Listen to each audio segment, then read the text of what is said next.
You know, when someone cancels plans and you say, I don't care, or it's fine, but your whole mood shifts? I do. It happens all the time. Although I have to say, I've kind of learned to live with it. Why do you ask? Because I think that we tend to downplay things like that and act like they don't matter. And that's exactly why they do. That sounds complicated. I think we need to go into that a bit deeper. Well, let's do it. Everything I say sounds complicated to you. This isn't a podcast with all the answers. It's a conversation about figuring things out as you go. From two very different generations. With Michelle R. Williams And Nick Hurst. Welcome to Life Happens.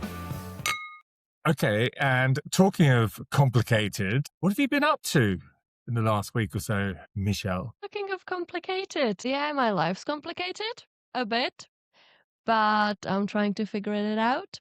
And so the biggest news probably is that, as you know, I will be moving to Ireland in just 4 weeks, which is crazy to say out loud, but it's finally happening. I've been waiting for it for a while, so that comes with so many other complicated things, but you know.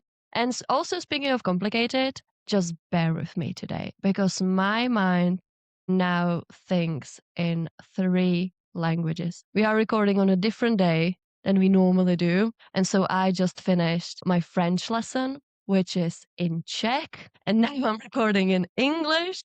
So my mind is instantly switching between Czech, French, and English. And mind you, my French is very low and my Czech is also low. So bear with me. It's just so annoying. Like people who are bilingual or speak more languages than that, they understand what a struggle that is. And I hate it. I honestly wish I could only speak one language sometimes because it's such a humbling experience. Because imagine being Czech and having a French lesson in your native language, and every 5 minutes you are like, oh yeah, I know what that French word means, but I don't know the Czech word for it. Can I tell you in English? How embarrassing is that? I'm sorry. Like so many people call this a pick me behavior. Trust me, it's not. It's just very embarrassing to not be able to speak your own native language. And now I'm not even able to speak English. So yeah, complicated. Bear with me. Maybe you do most of the speaking today. Thank you. I doubt it. I think this is your topic and you need to be doing more speaking. But just can I clarify? Your French teacher is actually a Czech person. Is that right? Yes. Oh, I Yes. see. Because I have a very low level of French. I mean, I only have like A2. So there's no chance for me to actually speak with a native speaker. And I really wished that I could have an English teacher and like study French in English because it would be so much easier for me. But unfortunately, I'm still in Czech Republic and that's just not really possible here, or it's like very expensive. Yeah. Yeah. But then, bonjour. Oh, don't act bilingual, Nick. Je No one suis believes you. just Good to know. We are not doing that. Stop confusing my brain, okay? I am trying so hard to focus on English and actually pronouncing an H at the beginning of any word. So please do not confuse me. Okay. So things we pretend don't matter. This is something that you came up with, and now you've come up with an awful lot of really good points about that. Do you want to explain a bit further the psychology behind this? Look at you. That almost sounded like a compliment. Shut up. Are you feeling all right? I'm going to find a way of backtracking later on. Appreciating my work, because usually, and this is a bit of behind the scene, usually the reaction I get from Nick when he reads my notes is, oh my gosh, your notes are so long, it could be the next War and Peace. What the fuck am I supposed to do with that? That's usually the reaction I get. So I'm really glad that this almost compliment is recorded, because otherwise I wouldn't believe it. Almost compliment. Well, I think I did read through your notes, and I think you made some very Cheers. good points and some points that I could relate to. So I'm looking forward to you explaining all of this psychology, because we all have things where little disappointments and we sort of pretend it doesn't matter, especially when we're in a group setting and somebody says something. You don't want to show that you're disappointed. So you're going, yeah, that's okay. But under the surface, you're going, I really wanted to do that. I really wanted to go there. Yeah. I really wanted to have the last chocolate or whatever. Well, my point kind of was that, we did talk in this podcast, I think quite recently, about like different, life crises that maybe are not so obvious, but are still life crises. But if you think about it, these things are not what's ruining your mood on a daily basis. Because even if you are going through some crisis, it doesn't really affect every single second of your life. But then you have all of these things, but you still have bad days. So why is that? Because all of these small things. And, I am someone who really lets these small things affect my life and my mood. And I hate it. It's not a good thing. And I'm trying to work on it. But unfortunately, that's how it works. When someone tells you, like, "Oh, your hair looks weird today," and you are suddenly like, Okay, so let me, just hide so no one else can see me today," or something like that. And it shouldn't affect you because there are so many reasons why the person said that. And usually the reason is or has nothing to do with you, but with themselves, but it still ruins your mood. So I think that this was basically the main thought behind this topic and behind this episode. Yeah, it's funny you say that. It just reminded me of something because, I don't necessarily have people commenting about my hair, but you probably, Really? Okay, noted. I will do it next time. Not but sure if it's a good or bad thing, but I will certainly do it. oh, good. I think I just opened a box of worms there. But I do remember, I would go into work some days and, I was working in broadcasting. Just sometimes you go into work and then somebody goes, oh, you look really tired today. And I'm feeling great. And it really, really used to annoy me. I really wanted to actually hit the person, basically, because I often felt that it was kind of a ploy, to try and gain some kind of psychological advantage at the beginning of the working day. So I really didn't Certainly like that. is. Also related to this same thing is that my wife has been ill the last week. I think probably with the same thing you had, just kind of cold and cough, sore throat. Promise I didn't give it to her. It's not my fault. Would have been tough across half of Europe. But anyway, Yeah. but so she finally made it back into work yesterday. She works in a school, and then she's not quite better, but she's much Mm. better than she was. And then she said, people coming to her saying, "You really look pale. You don't look well." And No. sort of perversely, that really upset her, made her angry, even though she was just getting over the fact that she was ill. It kind of Yeah. showed everybody that she had been genuinely really not well. But somehow Yeah. being told that you don't look well didn't sit right. So it's You all, don't want these to are hear always, that. no, I mean, especially when you have a job, when you have to present yourself in front of someone. If she was locked in an office for the rest of the day, maybe it wouldn't affect her that much. But like, I can imagine myself being like, okay, and now I'm supposed to stand in front of 30 judgmental teenagers after you just told me I look sick. Thank you. Really helped. Nightmare. yeah. So these are what I believe you called, or probably it's a psychological term, micro-rejections. Am I right? Yeah, you can call these that, yeah. I mean, it's all these like, small things that I think that calling this what you just described a micro rejection, I would more like call it a microaggression, which is more connected to what was the motive of the person who told you, because like if I see you and I see, oh my gosh, Nick, you look sick, like, are you all right? You just know that I'm genuinely asking and I genuinely like care. But if it's, for example, a colleague that you know doesn't really like you, And it's also about like tone shifts, you know, which tone shifts is something you could call a micro rejection. Because someone tells you, like, I don't know, oh, you look sick. I hope you will be well. And your brain, based on who the person is and based on the tone, your brain immediately starts filling in the blank. So you start thinking, like, why would they tell me? And like, why was their tone a bit sarcastic? Like, do they just want to tell me I look terrible, or do they seriously hope I will be good again? You know, and you start thinking about it and thinking and thinking and thinking, and eventually it just ruins your whole day. Like to this day, and I know this is absolutely ridiculous because people shouldn't be remembering things like that. But I remember to this day, it happened when I was in high school, so a few years ago. I had a classmate of mine coming to me and she was like, "Hey, your makeup looks really good today." Compliment, isn't it? If it was one of my friends, I would be like, "Oh, darling, thank you." And I would be happy for the rest of the day.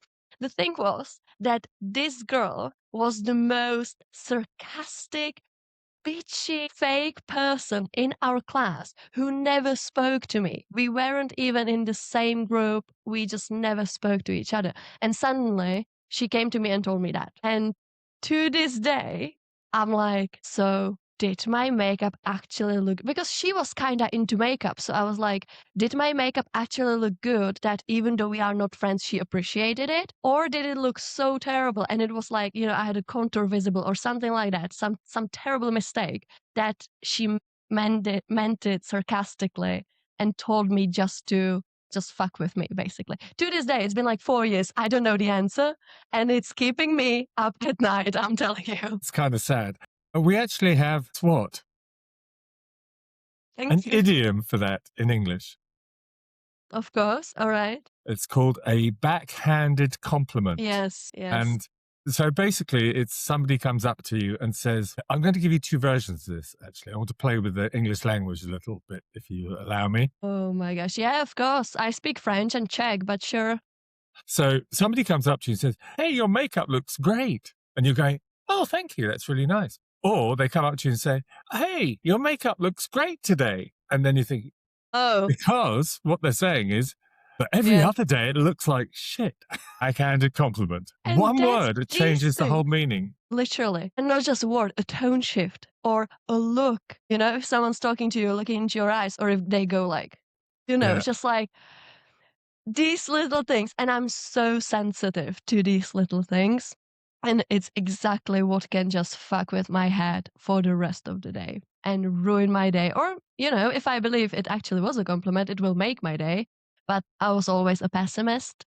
So it usually just totally ruins my day. This is leading us towards first impressions. How important are first impressions? Important is a confusing word in this case, I would say, because they are so powerful, but they are so not accurate. And that's the most dangerous combination of things, because the thing is that it's incredibly hard to break your first impression. But at the same time, if you think about it, first impressions are so stupid because you figure it out someone's whole being, someone's whole personality, someone's whole life in approximately what, 4 seconds, 7 seconds, 1 sentence, sometimes even sooner. Sometimes just the way the person walks into the room can cause a very strong first impression. And if you think about it, what does it really say? Nothing. It just says in what mood they are at that very second, maybe, you know? But unfortunately, they are so powerful. And when we see someone for the first time and we are introduced to someone for the first time, we naturally look for boxes to put that person in. So if they are very well put together and confident and, you know, they shake your hand and their handshake is very confident, your brain immediately thinks, okay, based on this, confident. Based on confident, good in everything, has everything figured out. And the list goes on and on. But the only thing it tells you is that the person has a very strong handshake, basically, if you think about it. But our brains tend to just fill in blanks because we need to understand world. We need to understand what's going on around us. So based on the experience we already have, if you ever met a confident person, a truly confident person, your mind sort of knows like, okay, confident person speaks like that, acts like that, dresses like that. And when you meet someone who dresses like that, you are immediately and very simply, oh yeah, confident person. And that's basically all it's about. I mean, for example, being a confident person is quite a good thing. Unfortunately, it works with negative traits as well. And I believe that negative traits are even worse to get rid of than positive ones. Because if you meet someone who you in a first impression think is so kind, and 5 minutes later you see him kick a dog, you are like, "Oh, I was wrong, this person is not kind." But if you meet someone who, I don't know, is in a bad mood and you see them lash out on a waitress, you are immediately thinking, oh, this person is an asshole. He has anger issues, he's an absolute asshole. And let's say, you are meeting him for a dinner. And then you talk to him for next 3 hours, and no matter how nice he is, in the back of your mind, you are still like, no, he was rude to the waitress, so he has to be an asshole. And it's very hard to get rid of that first impression. It's true. When I was at the BBC and when I moved into a management role, I was sent on this course called the Fair Selection and Equal Opportunities course. And it was all about, managing people and selecting people. And one of the things that we learned was, and did an awful lot of work on, was how to interview people for jobs. Because it's, you always think of going for a job interview. It's a really difficult thing. It is, and it's a very important thing. But it's difficult and important for the person conducting the interview. So I've actually been on both sides of the table many times. We had this external consultancy firm came in, and I think they had, all the psychological qualifications to go with this course that they did. It was a week-long course as well. And one of the first things they told us about interviews is that the danger is that you make a judgment on somebody in the first 30 seconds when they walk in the room, how they walk, how they're dressed, their demeanor, all the things you just said, actually. Or, and this is something else that I know you want to talk about, or they come in with the halo effect and they walk in there and there's the halo above the head in your mind. In your mind, yeah, if you see it, you might actually be high, but yeah. Less of that, thank you very much.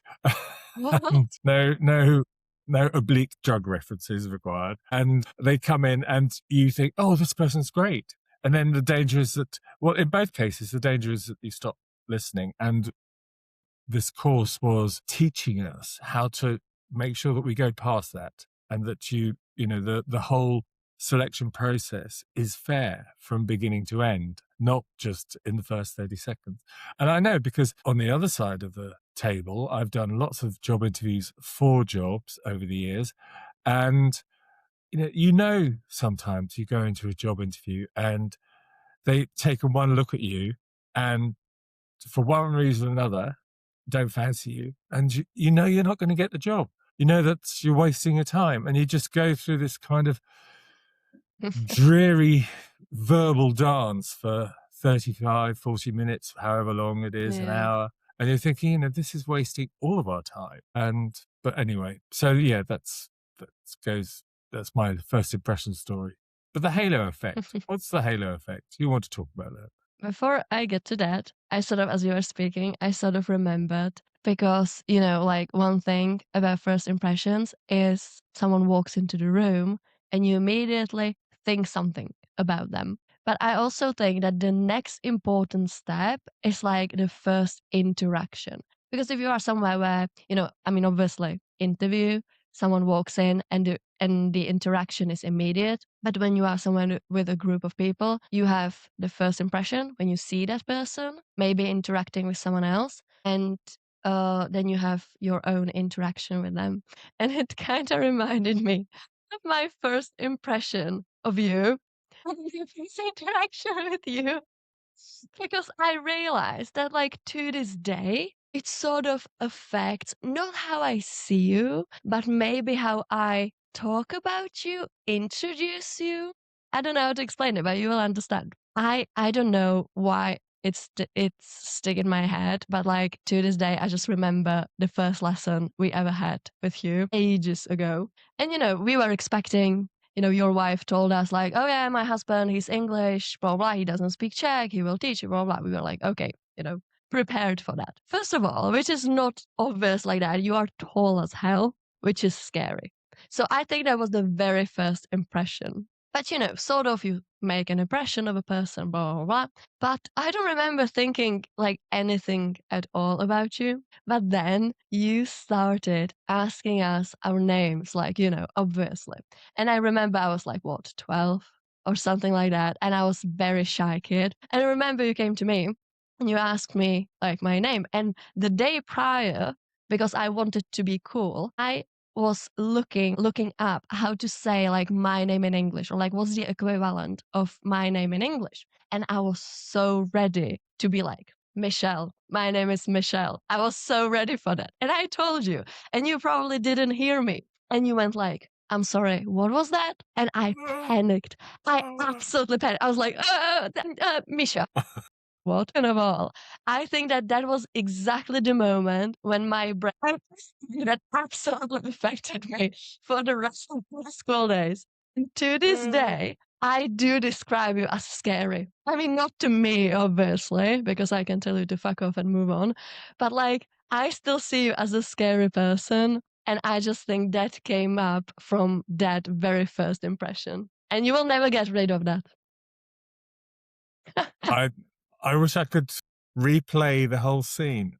I actually I think I've been trying to work it out, but I think that when I started teaching in that school, your school, I think that class was my very, very first ever class with you lot. Is it? And then, of course, I was with you for 3 years. I think it was Yeah. 3 years, right through to you. Yeah. To you leaving. So I saw that class grow up, and by the time you came to your last year, it was. I mean, everybody, all the teachers in the school were saying it was a really great class. It was at a very high standard, Jen. Yeah. Well, there you go. First impression anecdote, and I haven't heard that before. But it sounds like me. But I know that if you say something and you gird another English idiom, you gird your loins to say something, be brave and say something, and then the person who say it to you goes, "I'm sorry, what?" Literally. And the flashbacks I'm having right now. And that does really. That back then I interpreted it as like you telling me I'm wrong. Because, that was the first time I was like, how do you say my name in English? And I didn't know how that worked or like, whatever. So in that moment, I was like, oh, I said a completely different name. And I actually was wrong and I was lying and he caught me. And that was pretty much how I interpreted it. Like now I know that you probably just didn't hear me. Or you weren't expecting it because you were in a Czech school, so you weren't expecting an English name. And that was all there was to it. But at that point, that was what my brain did. Anyway, enough about English lessons from the past. The halo effect. What is it? How does it work? The halo effect. Basically, I think it's already something I kind of explained, but it basically means that on one personal trait of that person, you base their whole personality. And obviously, it even works like with the negative traits, but I think that in this case, based on the name of this effect, it's more about positive traits. So when you see someone, I gave the waitress example. So when you see someone being so nice to a waitress, so nice, telling her like, oh, it's all right, do not rush, we can wait, you immediately think that that person is really nice and they are patient and so on and so on. And you start connecting other positive traits to them, but they don't have to be true. Maybe the reason they are nice to a waitress is because they used to be a waiter or waitress themselves, so they understand. But that doesn't mean they will be nice to, I don't know, a cleaner or someone else. It doesn't mean that, but your brain immediately thinks this person super nice, put in the box, all right, and you basically think, oh, I don't need to know anything else about them. And that's also kind of funny when, this illusion is then broken and you sort of start doubting yourself because you think someone is so nice and you meet them once, then twice. And then when you meet them again, they do something so rude and you're like, wait, who are you actually? That doesn't really fit my narrative. And that makes me feel insecure and I don't like that. Well, I was So going to say, because you said, you were kind of talking about it in the third person. So let's go back to your restaurant. There's the waitress, there's the person you're with, and there's you. So you are the one being affected by the halo effect because the person you're with is being nice to the waitress. But that doesn't mean they're no, going to no, be no, nice to no, no. you. They could No, be the a halo. serial killer. Well, yeah, technically. No, I mean the halo effect is something not you have, but something you Project. project on other people. Yeah, Yes. So that's what you are I mean. giving Yeah. them the halo. That's what I mean. And then, so therefore, you might be, not necessarily, but you might be misreading that person because they're nice to, you see them being nice to waitresses, small children, Yeah, and yeah. dogs. And Yeah. yet, then behind closed doors, they might be absolutely horrible to you. And as I was saying, they might be a serial killer. Often serial killers are That very charming is people. You are absolutely right. And I'm actually so glad that you are saying that because when you do realize all of these things and how people's minds work and blah, blah, you can use it to your advantage. And I'm not saying use it, but it's very easy to manipulate people. And the example with serial killers, fortunately, that's sort of one of the tactics many serial killers do. And I'm a true crime fan over here, so like bear with me, but you started it. But the thing is that when you want to find a victim, you can't just meet. I mean, let's say like you meet a woman on a dating app, you have a date with her, and you want to kill her. And you can't just come to the date and be rude to everyone and be weird and creepy because then she won't trust you. But if you are so nice and, so patient with everyone, blah, blah, blah, the person you're on a date with thinks, oh, this person is so nice and so harmless, then they will maybe go with you somewhere and anywhere you want. And you can then take advantage of that. And another thing, well, I and like another all thing right. with that, which is also very dangerous, is like, for example, with abusive partners, because often abusers are so nice to everyone else. When you are in public, to your friends, to your family, to everyone else, they are so nice. And then they are abusing you at home. And so you know the truth, but no one believes you because they are like, no, we met him so many times and he was always so nice. He was never angry. Like he can't get angry with you. And so that's another very dangerous things of, these impressions and these situations. It sounded a bit like we were starting giving lessons in how to be a serial killer, But which is no, not. but it's Let's get back to things we pretend don't matter. Because actually, I think that the serial killing does matter. well, oh my gosh, we just got into a rabbit hole. You can't start me talking about true crime because we will go down the rabbit hole. So, yes, let's move on. So I'm just looking at things you've written about the halo effect. If you think somebody's attractive, then your mind starts adding attributes in you're sort of like filling in a backstory. Like, so Yes. attractive equals smart, kind, capable. I like this. And then you think Usually. somebody's awkward when you meet them. Then you start thinking they are possibly less competent, and that could quite possibly be really far from the truth. Or Yeah. if somebody acts confident, you think they must know what they're doing. So that was exactly what I was saying. And unfortunately, these are the most stereotypical projections because, as a society in general, I think that we tend to be nicer or judge people who are attractive better than people who we don't find attractive, or maybe they are not like conventionally attractive, which is terrible. I absolutely hate that, but unfortunately that's how it is, and that's how we project these people. Yeah, yeah.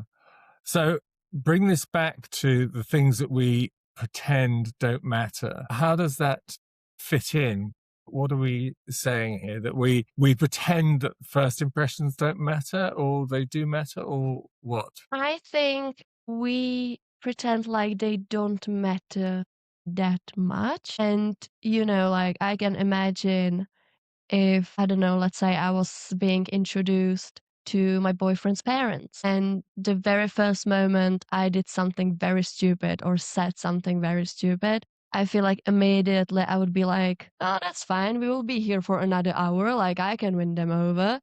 But the thing is, I just made it very hard for myself, and I probably won't change their mind immediately, if like ever, depending on like what I've done. So I think that we pretend they don't matter as much as they do. On the other hand, what I kind of want to say with all this is that we shouldn't pretend they matter. I think that we should acknowledge the fact that that's how it works with our minds and with first impressions.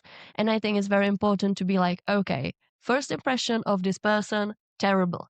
But maybe they are nervous. Maybe they don't feel well. Maybe this. And we should be able within ourselves to judge them based on other things we know and see about them, and not just about the first impression.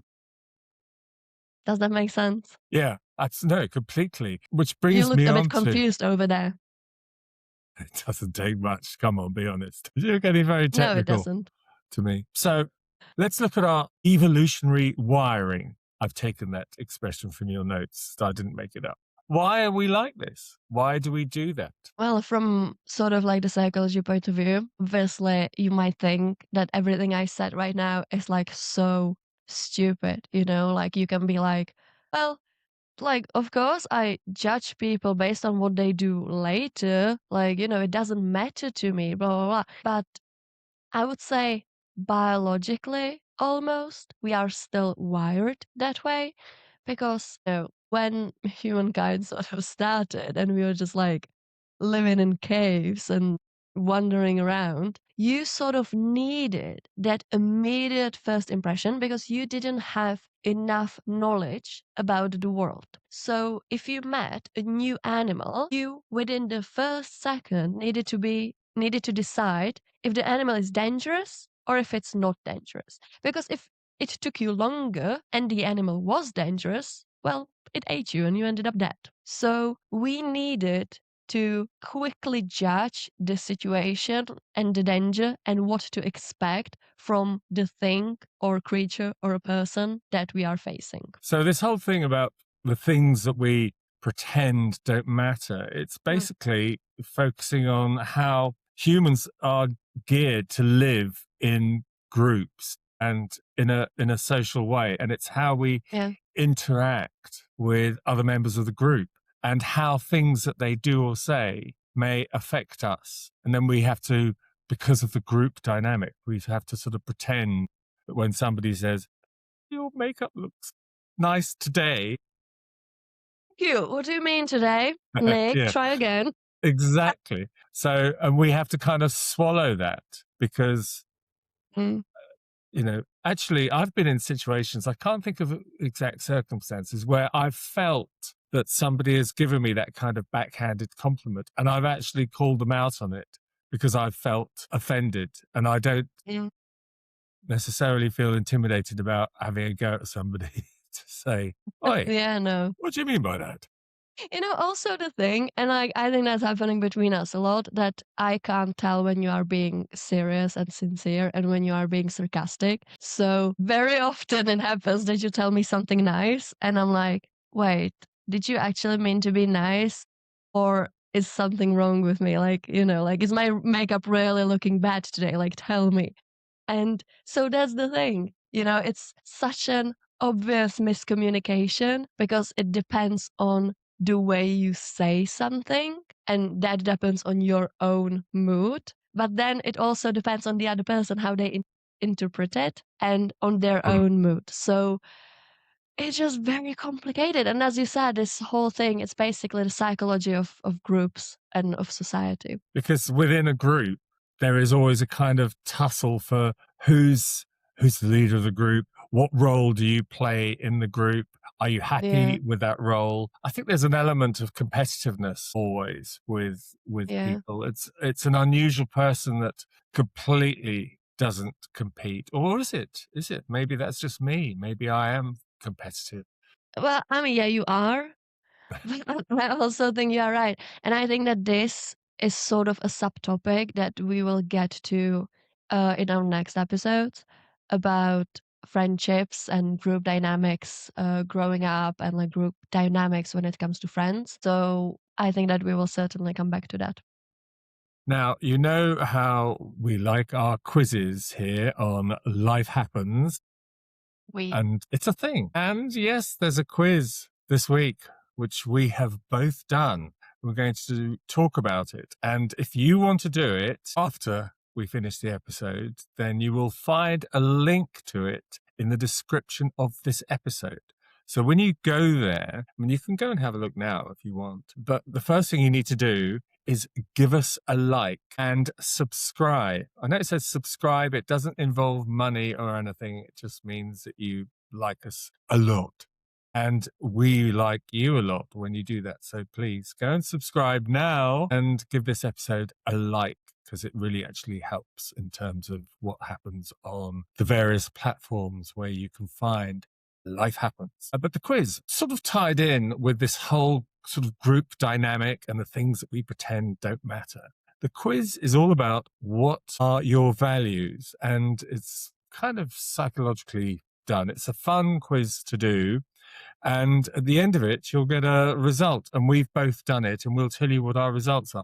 Let me just give a few examples of questions. In fact, I'm going to ask these questions to Michelle. Before Go you on. start that, I just want to say that it sounds like it's not really tight. Like when I saw the quiz being about values, I was like, that doesn't really have anything to do. I mean, it does, but not that much with this episode. But once I've done it, it's more like about, we are speaking about things like we pretend don't matter. But this is more about these exact small things that matter to you that maybe doesn't matter to anyone else, like, your pet peeves and stuff. And I'm sure you will see what I'm talking about when Nick reads the actual questions. Okay, I'm not going to do all the questions. There's 12 questions altogether, but and they're all multiple choice. So here's an example. What motivates you? 1, I want to connect to others. 2, I want to be the best person I can be. 3, I want to learn as much as I can. 4, I want to improve the world. What did you answer to that? Me? Yeah. I was thinking for a while about the knowledge, about I want to learn as much as I can, but I think I went with I want to be the best version of myself, because Okay. I was like, that includes it. That's not a bad one. I actually went, you may not find this surprising. I said, I want to improve the world. Of course, you chose that. How are you doing with improving world, Nick, lately? How has it been going? We'll see. We'll see. I recycle. There you go. That's a start. Question answered. Right. Next one. When you're walking down the street, where are you looking? 1, ahead of me to see the world around me. 2, above me to watch the sky. 3, at the ground to see where I'm stepping. 4, at my phone or a book, lost in another world. What did you answer? Before I give you my answer, this is exactly what first impressions are about. Because just based on these 4 options, you can imagine, maybe wrongly, but you can judge what type of person that person is. If you see someone looking, with their chin up, what does that mean? They are confident. When someone's looking down, they are shy. That's how easy that is. And this is not even about an actual person. It's just a question, and it still works. So I'm just proving my Good point. point. My answer was the one with the phone or book, but not because I'm reading when I'm walking, but because when I'm walking down the street, I 100% have music on in my headphones, and I'm so lost in my own world and in my mind. So that was my answer. What does it says about me? What does it say about me for like first impression? That I'm delusional? I don't know, that you're lost in your own world and that you may be addicted to devices. I mean, when you say that, I was just this morning watching my son walking off to school. As he walked off down the road, I'm watching out the window, and phone, little earpods in, lost in his own world, nothing to do with preparing his mind for the day ahead at school. But there you go. Oh my goodness. My answer was ahead of me to see the world around me. Of course. Also, I think that this one especially was such a generational answer. Because Really? you just called me an addict to my phone, and whatever you said, I almost called you a boomer. Just almost. Ahead of me to see, well, A, to see the world around me, which I quite like looking at buildings and stuff. And actually, I always remember to look up as well. People never look up because, especially when you live in a city, I'm living in Brussels, there's really interesting architecture around. And I just noticed that people seldom look up. But it's still a boomery answer. Movie, one more then. Oh, and you mentioned this, so this will be good. What's your biggest pet peeve out of these possible options? 1, when someone ghosts me or ices me out. 2, when someone lies to me. 3, when someone talks bad about themselves or is self-deprecating. Or 4, when someone doesn't put in any effort. What's your biggest pet peeve out of those? I want to know your answer first. Because I am like, out of these 4 options, I am like 5 of them. All right. Mine, I mean, yeah, I could say that's probably true, but I did have a definite number 1. When someone lies to me. What was your answer? I don't remember. Wait. It was lying, ghosting. What was the other? Someone being self-deprecating or talking bad about themselves, or somebody not putting in any effort. Oh yeah, mine was someone not putting in any effort in anything. Our relationship, if we are friends or if we are in a relationship, themselves, if I want, something good for them, and that kind of ties with the bad self-talk and stuff. So yeah, I hate when someone's not putting in effort. Okay. So those are just a sample of the questions of this fun but revealing quiz. And then you get, at the end of it, you will get what your biggest value is as a person. And then you get an explanation. Mine, it said your biggest value is curiosity. And I'm not going to read everything that it says about it, but for example, it says, you're someone who's always asking questions. You can never get enough answers, and you rarely get an answer that satisfies you but completely. But that's okay, because it's the question that matters. So that was an example of mine. And yours was, what was your biggest value? Mine was creativity. Okay. And it tied a lot, from what I've read about it, tied a lot to open-mindedness and independency. Yeah. And that's pretty much what I value the most. So yeah. Yeah. I would have been happy to get creative, but I guess I am curious, and I suppose I've sort of been in journalistic roles a lot of my life, asking questions. I have conducted a lot of interviews. Going back to all these traits and group dynamics and the things that we pretend don't matter, I notice in your notes, sort of the final thing you put was the psychology behind closure. So what does that mean, and what is it we're looking for in closure? Closure, I feel, is something that maybe not everyone will agree with me on, because some people find closure very important and some people think closure doesn't matter and they don't need it. I think I'm more of the side of people who think that closure matters. Not that it matters, I don't think it should matter, but I do need it. I'm someone who definitely does need a closure. So what closure even is, it's sort of, I feel like, ties to what I was already talking about with like first impressions. When you meet someone and your brain immediately fills in the rest of the story, because that's how we are wired and we just need to know. And so when something ends and you don't get clear closure, let's say, a friendship, a relationship, another thing we will probably get back to in the next episode, and you don't know why the relationship ended or it's not clear to you, and you don't get that closure, your mind just makes it up. And it does that to protect you. And mostly because when you don't get closure, the world just feels too random. Like if you go through life and here you get fired, here your friends stops talking to you, here your boyfriend breaks up with you, and you don't know why anything of that happened, the world becomes very confusing and you just keep doing it over and over again, and it keeps happening. It's not a good thing. So when you have the closure, you understand the story and okay, I got fired because I did this and that. So next time when I have a job, I will not do it. And that's how you just manage in everyday world. Let's give like a very extreme example. If I have a boyfriend and I cheat on him and he breaks up with me, he doesn't really have to give me the reason, because I shouldn't be an idiot and I should know. But if I'm not aware person, or like if I'm very blind person in that area, I will be like, oh, he broke up with me. I don't know why. And your brain, the thing is with those narratives that your brain fills in, that they are always tailored to fit your personality and your narrative.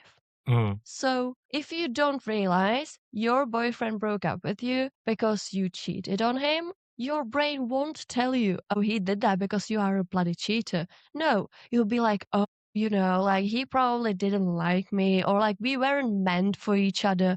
And that's the closure you get and you move on.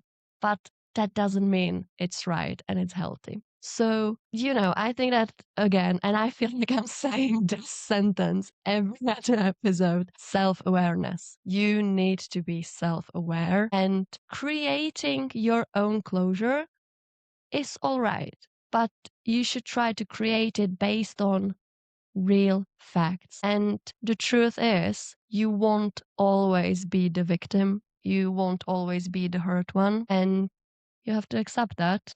And you have to accept that closure if you want closure so badly. So that's my take. I think it's true. I mean, I can't imagine anyone not wanting closure, but then we're all different. Because I would, and I do, and I've been in lots of situations where I think, well, why did that happen? And I need more information. And in the end, it's not always possible to have that, as you say, that the complete closure. So you have to create it for yourself. You maybe need to create a narrative of your own that will somehow satisfy you. You maybe have to kind of, I don't know, delude yourself, which seems to be taking us into slightly dangerous territory there. But closure, we might pretend it doesn't matter, but it does, I think. It does, yeah. It's just a way of, it's this type of satisfaction. And it's like, I feel like, imagine if the episode ended now. Like people listening to it, if I listened to it, I would be like, what the hell happened? Like, why did they stop? Like, what was that supposed to be? No, I need closure. If I listen to a podcast, I need end of the story. And then like, okay, guys, this is the end. I'll see you next week. I just need that, because otherwise my brain is confused and I don't like that. And it's as simple as that. And I hope that everyone can relate, because I really hope I'm not the weird one. Maybe we can end this You're episode right. like now and try it. We will end this episode. Actually, I'm going to end it on a light note. I'm going to quote a song. Fancy that, me quoting a song. This comes from the Rocky Horror Picture Show, or the Rocky Horror Show, as it was originally on stage, and I've seen both many times. And the main character in it, a transsexual transvestite from Transylvania named Frankenfurter. When he first appears, he sings this marvelous song called Sweet Transvestite. And at the end of the song, he is singing to Brad and Janet. And he just says, I see you tremble with anticipation. Because you can't end it with just anticipation. You have to have closure. It is. Yes, we have to have closure. So please, I already hate that. That was a bad idea. Let's give our listeners some closure to this episode, will you? Okay. So, well, we've reached the end. Thank you for listening. Come back for the next episode. We're talking about friendship. But in the meantime, go to the episode description so that you can click on the link and do the quiz. But before you do that, just click on the little icon that says that you like this episode and you subscribe, and we'll love you forever. And we'll be back in the next episode. Say goodbye, Michelle. Perfect closure. Thank you.